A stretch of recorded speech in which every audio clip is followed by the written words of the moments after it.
오늘 우리에게 허락하신 하나님의 말씀은 이사야서 49장 14절로 21절까지 말씀입니다. 오직 시온이 이르기를 여호와께서 나를 버리시며 주께서 나를 잊으셨다 하였거니와 여인이 어찌 그 젖먹는 자식을 잊겠으며 자기 태에서 난 아들을 긍휼히 여기지 않겠느냐. 그들은 혹시 잊을지라도 나는 너를 잊지 아니할 것이라.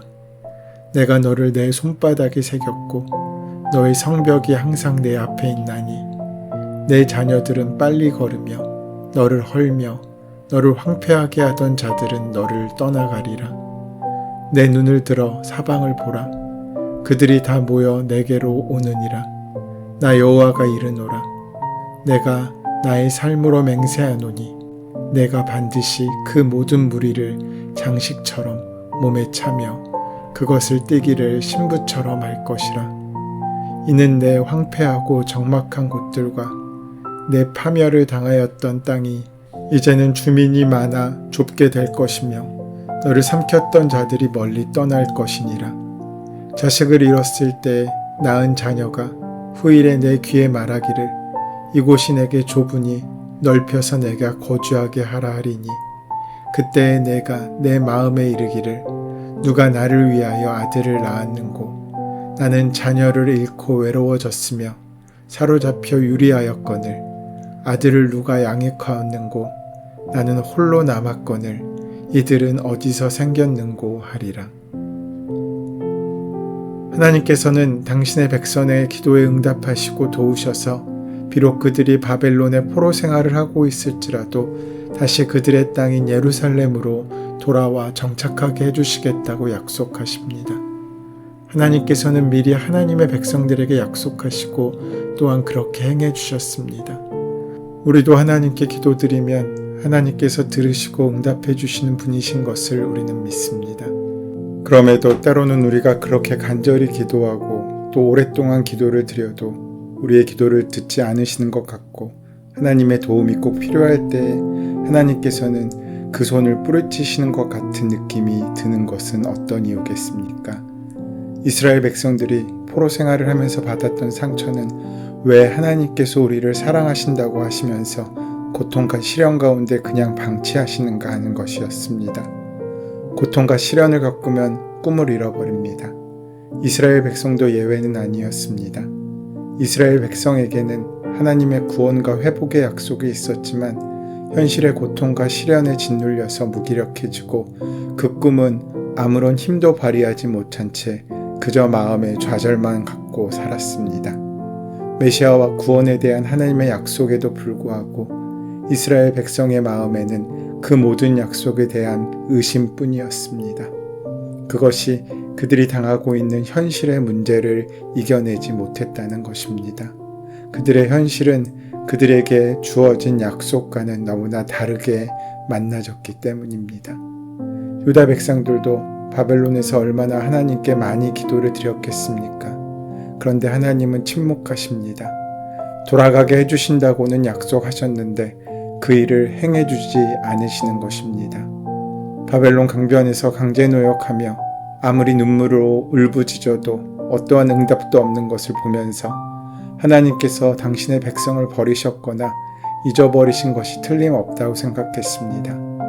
만일 그렇지 않다면 자기 백성을 이 먼 이국 땅까지 포로로 보내실 리가 없고 그렇게 하셨다고 해도 이렇게 오랜 시간 방치하실 까닭이 없다고 생각했던 것이었습니다.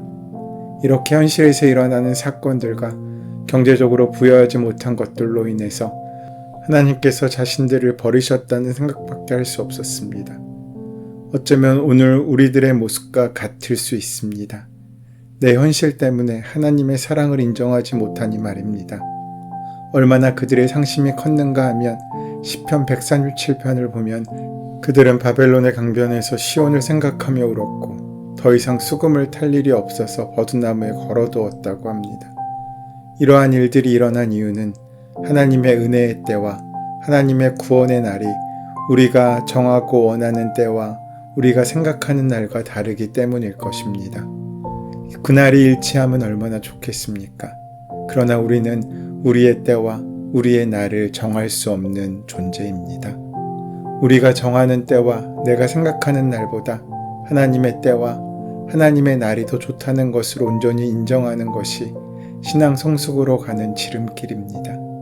그 하나님의 때와 날 때문에 우리는 영원한 나라를 상속받게 되었습니다. 하지만 하나님께서는 이렇게 약속도 믿지 못하고 믿음도 가지지 못한 이스라엘 백성들을 정죄하지 않으시고 오히려 위로하시며 안아주십니다.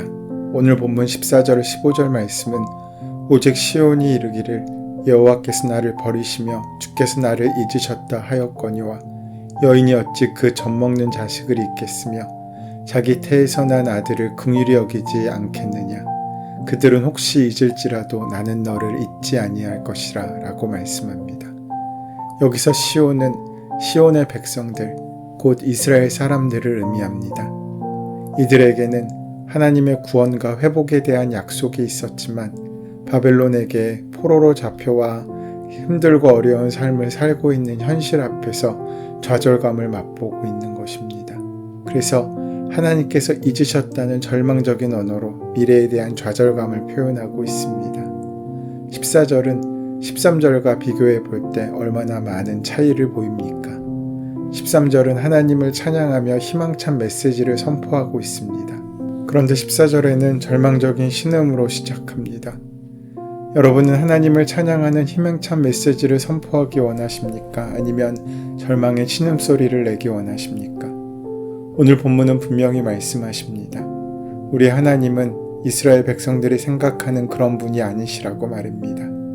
엄마가 젖먹이 자식을 잊는다고 하는 것은 정말로 있을 수 없는 일이지만 혹 그런 일이 일어나는 것보다 더 불가능한 것이 하나님께서 자신의 백성을 잊는 것이라고 합니다. 여기서 우리가 깨닫는 메시지가 있습니다. 아무리 힘들고 어려운 일이 있다 할지라도 희망을 버려서는 안 된다는 것입니다. 이스라엘 백성들은 하나님의 구원과 회복의 약속이 있었음에도 불구하고 현실이 너무 어렵기 때문에 부정적이고 절망적인 말을 했습니다. 미래의 문을 스스로 닫은 것입니다. 사랑하는 성도 여러분, 저는 여러분이 현실의 고통과 슬픔과 아픔 앞에서도 좌절하거나 절망하지 않기를 바랍니다. 부정적이 되지 않기를 바랍니다. 혹시 죽더라도 희망을 버리지 마십시오. 십자가는 우리의 죽음이 끝이 아니라고 말씀하고 있습니다. 십자가는 그래서 희망의 시작이 됩니다. 그러기에 우리도 희망을 붙들고 죽을 수 있어야 합니다. 그것이 축복입니다. 이스라엘 사람들은 고통과 시련 앞에서 부정적인 말을 했습니다. 부정적인 말을 하면 미래는 닫힙니다. 그러나 끝까지 하나님을 붙잡고 나아가면 절망이 희망으로 바뀝니다. 죽음이 생명으로 바뀝니다. 요즘은 시대의 가치관이 왜곡되고 인간의 악함이 너무 많이 드러나서 부모가 자식을 잊어버리는 것과 같은 일들이 적지 않게 일어납니다. 또한 자식에게 결코 행해서는 안 될 것을 행하는 부모도 있습니다. 다윗도 이런 고백을 한 적이 있습니다. 시편 27편 10절에서 내 부모는 나를 버렸으나 여호와는 나를 영접하시리이다. 성경에 다윗의 부모가 다윗을 버린 일은 나오지 않습니다.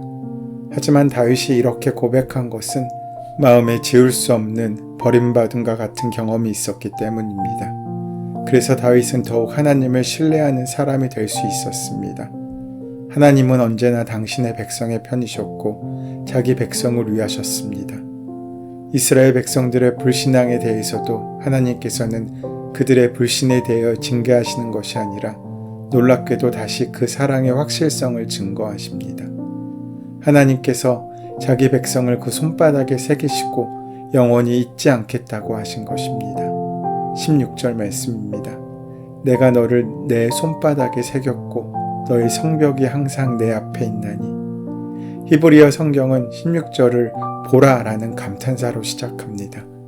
이 보라가 유다 백성들이 하나님께서 자신들을 버리시며 잊으셨다고 하며 체념하고 있는 모습을 보신 하나님께서 답답한 마음에 가슴 치신 것처럼 느껴집니다. 소를 도축하면 그 소의 종류와 등급에 따라 도장과 등급이 매겨집니다. 고대 중동에서 노예들은 종종 자신의 손에 주인의 이름을 새겼다고 합니다. 그렇게 보면 하나님은 주인이고 종은 유다 백성들입니다. 그렇다면 유다 백성들에게 하나님의 이름을 새기는 것이 맞습니다. 그럼에도 하나님께서는 하나님의 손에 당신의 백성의 이름을 새겨 놓으셨다고 합니다. 창조주이시며 주인이신 하나님께서 종의 자리까지 내려가 주신 것입니다. 뿐만 아니라 우리말에는 단수, 복수의 표현이 또렷하지 않지만 서양 언어들은 단수와 복수의 표현이 아주 또렷합니다.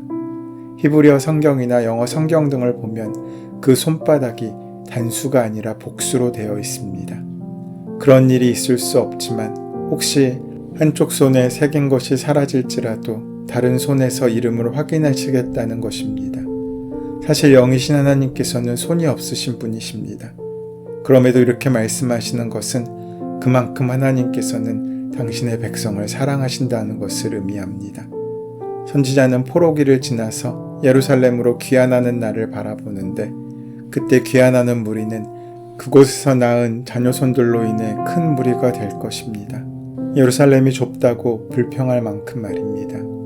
그들은 자기들이 자녀들을 다 잃었는데 도대체 이들이 어디서 생겼고 누가 양육하였는가 하고 놀라게 될 것입니다.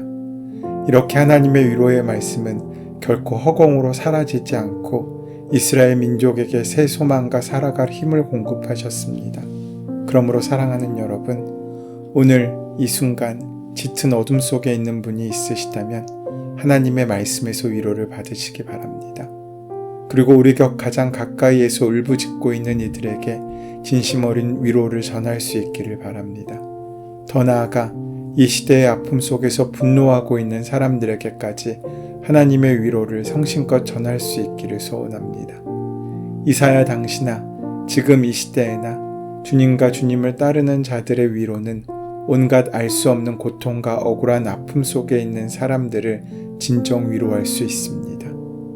새롭고 희망찬 상황으로의 전환을 시작할 수 있게 만들어줍니다. 우리가 하늘로부터 받고 이웃을 향해 전한 위로가 능력을 발휘하리라 저는 믿습니다. 그 위로의 하나님이 과거 이사야의 하나님이었고 오늘 우리의 하나님 동일하신 은혜의 하나님이십니다. 위로는 보통 아버지보다 어머니가 강합니다. 그것이 이사야 시대에 필요한 하나님이었습니다. 오늘 이 시대에도 위로가 필요합니다. 그래서 하나님은 강한 아버지의 모습으로도 우리에게 오시지만 우리에게 어머니처럼 함께 하시는 하나님이십니다. 이사야는 절망의 어둠에 있던 이스라엘 백성을 통치하신 하나님의 방식을 우리에게 보여줍니다. 하나님의 통치는 위로의 말씀으로 시작했습니다. 그 말씀이 그들 사이에 한 줄기 빛으로 임했습니다. 그런데 하나님은 그들이 여전히 젖먹이 어린아이라는 걸 아시나 봅니다. 혼자 일어나기 힘겨워하는 아이 곁에 서시고 그 아이의 먹고 마실 것을 공급하시고 그 아이가 쉴 공간을 마련하시고 그 아이가 큰 길로 기운내 걸어가도록 도우십니다. 거창하게 표현되어 있지만 다시 희망을 회복하고 발돋움하려는 존재에게는 별것 아닌 것 같지만 그 작은 것도 큰 도움이 됩니다. 긍휼과 사랑은 작더라도 아주 구체적인 행동을 통해 전해지는 법입니다. 우리 곁에는 위로받고 다시 막 일어서 보려고 애쓰는 사람들이 많이 있습니다. 하나님께서 바사한 고레스를 통하여 이스라엘 백성들에게 먹거리와 마실거리, 쉴 곳과 돌아갈 큰 길을 주셨던 것처럼 우리를 통해 어둠에서 빛으로 발돋움하려는 이들에게 긍휼의 손길이 구체적으로 가닿기를 원하십니다. 하나님께서는 우리의 이름을 손바닥에 새기시고 우리를 위해 신실하게 일하십니다. 마찬가지로 우리도 그 마음에 동참하여 아픔 가운데 있는 이웃의 이름을 손바닥에 새기고 그들을 위해 작은 사랑의 수고를 행하기를 하나님께서 원하십니다. 부디 슬픔과 애통, 고통과 상처, 소외와 억울함의 어둠 속에 있는 모든 분들이 주님께서 주시는 위로를 받고 새 희망을 회복하기를 소망합니다. 주님께서 개입하시는 긍휼하신 역사하신 가운데 마침내 광명의 땅에 이르기를 소원합니다. 그리고 그 위로의 말과 긍휼의 행동을 어둠 가운데 있는 이웃들에게로 전하는 주님의 복된 자녀가 되시는 귀한 하루가 되시기를 바라고 축원합니다. 은혜의 주님, 이스라엘 백성을 인도하시는 하나님께서 우리의 삶도 인도해 주시니 감사합니다. 세상 사람들은 우리를 잊고 외면하고 배신해도 하나님께서는 우리의 이름을 손바닥에 새기시며 그 어떤 환경도 우리를 넘어뜨리지 못하도록 인도하시기 때문에 오늘 하루도 희망차게 살아갈 수 있습니다. 주님, 그런 우리와 동행하시고 함께 하셔서 결국에 길을 잃지 않고 천국을 향해 나아가는 우리의 인생이 될 수 있도록 역사하시고 함께하여 주시옵소서. 예수님의 이름으로 기도드립니다. 아멘. 이제 오늘 이 아침 우리에게 허락하신 오늘 본문의 말씀이 지금 나에게 말씀하고자 원하시는 주님의 말씀으로 만나질 수 있도록 본문의 말씀을 깊이 묵상하시고 함께 기도하는 시간 가지도록 하겠습니다. 함께 기도합니다.